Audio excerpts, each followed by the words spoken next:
जैसे कि बहुत सारे लोगों के बारे में हम बताएंगे। एक बात और, अद्वैतवाद का एक बहुत ही बेहतरीन सिद्धांत है, कहा जाता है कि ईश्वर कण कण में विद्यमान है। ठीक है, हमारा भी शरीर क्या कणों से मिलकर बना हुआ है। 5 तत्वों वाली बात छोड़िए, तो आप मान के चलिए कि आप एक चलते फिरते ईश्वर के रूप हैं। ठीक है ना, ईश्वर आपके अंदर विद्वान है, एक छोटा ईश्वर के रूप है, आप सब कुछ कर सकते हैं। बस दिक्कत ये होता है कि बताने वाले लोग, सही राह दिखाने वाले लोग कम मिलते हैं और पीछे खींचने वाले लोग ज़्यादा मिलते हैं। जैसे मेरे भी साथ बहुत सारे लोग ऐसे थे, क्या अनुज यार कैसे पढ़ता है, इतना मोटा बुक लेकर के पढ़ रहा है लक्ष्मीकांत, इसको तू पढ़ नहीं पाएगा, छोटा सा कोई एथी ले, क्या कहते हैं कि गाइड ले, गाइड से जल्दी से हो जाएगा। तो ऐसे लोगों से आप दूर रहिए। फेलियर कोई बुरी बात नहीं होता है, ठीक है ना, फेल लोग बहुत सारे मिलेंगे, लेकिन पॉजिटिव लोगों के साथ रहिए। मैं ये नहीं कहूँगा कि जो फेल है उसको छोड़ दीजिए, आप लोग उससे दूर रहिए। जो निगेटिव बोल रहा है ना, ये बहुत कठिन है, 5 साल लग जाते हैं, 10 साल लग जाते हैं, नहीं हो पाएगा, उन लोगों से आप लोग दूर रहिए।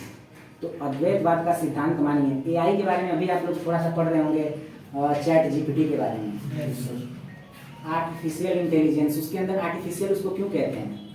मानव ने बनाया है उसको। इंटेलिजेंस मतलब कि वो खुद से सोच समझ सकता है, तर्क कर सकता है, मानव ने बनाया है। एआई काम कैसे करता है? हम बहुत सारा उसको डेटा दे देंगे ना डेटा, अब वो खुद से उसको उसका इंटेलिजेंस जो होगा प्रोसेस करेगा उस डेटा को।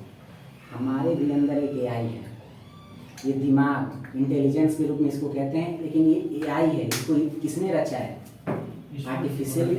हम इसलिए कह रहे हैं क्योंकि इसे ईश्वर ने या फिर प्रकृति ने रचा है।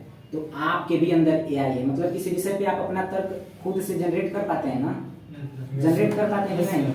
अभी आपको हम बता रहे होंगे जी से जनरेट, पी से प्री ट्रेंड, समझ रहे हैं, टी से ट्रांसफर, मतलब कि जनरेट आप खुद से कर सकते हैं ना कोई चीज। उसके लिए प्री ट्रेंड का मतलब क्या होता है? उसको पहले से डेटा दिया गया हो। जैसे हम आपको पढ़ा रहे हैं, आपको प्री ट्रेंड कर रहे हैं, हम डेटा दे रहे हैं, ठीक है। आपके अंदर इंटेलिजेंस है, उसको जनरेट करने की क्षमता, डेटा को अपने तरीके से प्रदर्शित करने की क्षमता है, समझ रहे हैं? ये ट्रांसफार्मर है जो आपको लेके आई। ये बेहतरीन कुछ थ्योरीज हैं जो धीरे धीरे बात होगी जैसे जैसे हम आप लोगों का क्लास लेते रहेंगे। लेकिन मैंने आप लोगों के लिए इसलिए रोका है ना कि आप लोग एक मोटा सा काफ़ी बेहतरीन करंट अफेयर्स के लिए बुक अपना बना लीजिए, ठीक है, और उसको कहीं फेंकना नहीं है। और ऐसा नहीं कि करंट अफेयर्स चलो ऐसा वैसा सब्जेक्ट है किसी में भी लिख लेंगे, आज 2 कापी इसमें 2 पन्ने इसमें नहीं। एक बढ़िया सा बेहतरीन, क्योंकि 30% वेटेज है। आप कितना भी थ्योरी पढ़ लीजिए, प्रैक्टिकल पढ़ लीजिए, फैक्ट्स पढ़ लीजिए, करंट के बिना नहीं होने वाला है, बिल्कुल नहीं होने वाला है। अधिकतर बच्चे कहाँ से निकलते हैं? किसी एक व्यक्ति का, पर्सनल व्यक्ति का गाइडेंस पा करके निकल जाते हैं। छोटे छोटे एकेडमिक से निकलते हैं ये लोग, जा करके वहाँ पे केवल इंटरव्यू देते हैं। तो बड़े कोचिंगों के फेयर में बिल्कुल भी मत पढ़िए। सर का मैंने एक लड़की का सर हमको वो दिखाए थे, नोट्स दिखाए थे, वो आंसर राइटिंग का। मैंने देखा क्योंकि मैं हिस्ट्री का खुद एक टीचर हूँ, वहाँ पे पढ़ाया भी हूँ, अच्छा इनका था। तो मैंने देखा कि इतना तार्किक तरीके से बेहतरीन उसका आंसर लिखा गया था ना। मैंने बहुत दिल्ली में, मैंने मुखर्जी नगर में बहुत बच्चों का काफ़ी मैंने देखा है। मैंने अपने दोस्तों को देता था, कहते थे सबके अनुज कुछ क्वेश्चन दो, हम लिखेंगे, हम देते थे, उसका जाँच करते थे, हम यही सब करते थे वहाँ पे। हम आप लोगों को शुरुआत में बोले होंगे कि गए थे तो पढ़ने, लेकिन वहाँ पे हम कुछ और बन गए। वहाँ पे हम एक टीचर बन गए और ज्ञान बहुत ज़्यादा अर्जन करने की हमारे अंदर एक इच्छा जागृत हो गई, तो हम सिलेबस से हट गए। तो ये सारी चीज़ें हमने देखा कि बहुत बेहतरीन आंसर था, थोड़ी सी त्रुटियाँ थी, शाब्दिक त्रुटियाँ थी और फैक्ट्स की थोड़ी सी कमी थी। लेकिन जो बेहतरीन आंसर, यदि ऐसा इनके जैसा आप सारे लोग सोच पाते हैं ना, तो सिलेक्शन पक्का है। यदि इनके जैसा आप लोग इनके लेवल का सोच पाते हैं, जिस लेवल पे जा करके इन्होंने जिस तरीके से भाषा का संगठन करके लिखा था वो आंसर, तो सिलेक्शन पक्का है। इतना मैं लिख के दे रहा हूँ आप लोगों को बेहतरीन तरीके से बस क्या करना है, पढ़ना है बेहतरीन तरीके से, यही करना है आप लोगों को। बाकी कल से 1 घंटे का हम क्लास लेंगे, ठीक है। कल आप लोगों का अपना नोट्स होना चाहिए करंट अफेयर्स का, ठीक है ना। करंट अफेयर्स का नोट्स सभी सब्जेक्ट से ज़्यादा महत्वपूर्ण है, मैं पहले भी बता दे रहा हूँ। 30% अकेले इसका महत्वता है यूपीएससी में, 30%, बाकी 70% में सभी, समझ रहे हैं आप लोग।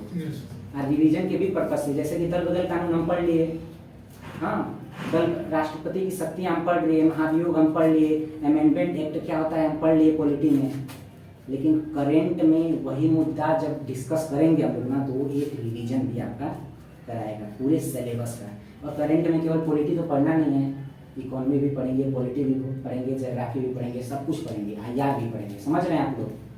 कुछ सब्जेक्ट तो केवल करेंट ही है, जैसे साइंस एंड टेक्नोलॉजी में आपको कोई किताब नहीं पढ़ना है, करेंट ही पूरा का पूरा साइंस एंड टेक्नोलॉजी है। इन्वायरमेंट एंड इकोलॉजी में करेंट ही ज़्यादातर है। IR इंटरनेशनल रिलेशंस में IR, उसमें भी करेंट है। कल से 1 घंटे का क्लास लेंगे, बोर बिल्कुल भी नहीं करेंगे, अच्छे से पढ़ाएंगे। आप लोगों को अपना नोटबुक लेकर के करेंट का सारे लोगों को क्या करना है, आना है ना। और यहाँ पे आप लोग सर को परेशान कीजिए और हमको भी 1 घंटा ज़्यादा दीजिए, ठीक है? बोर मत होइए, UPSC क्रेक करना है आप लोगों को।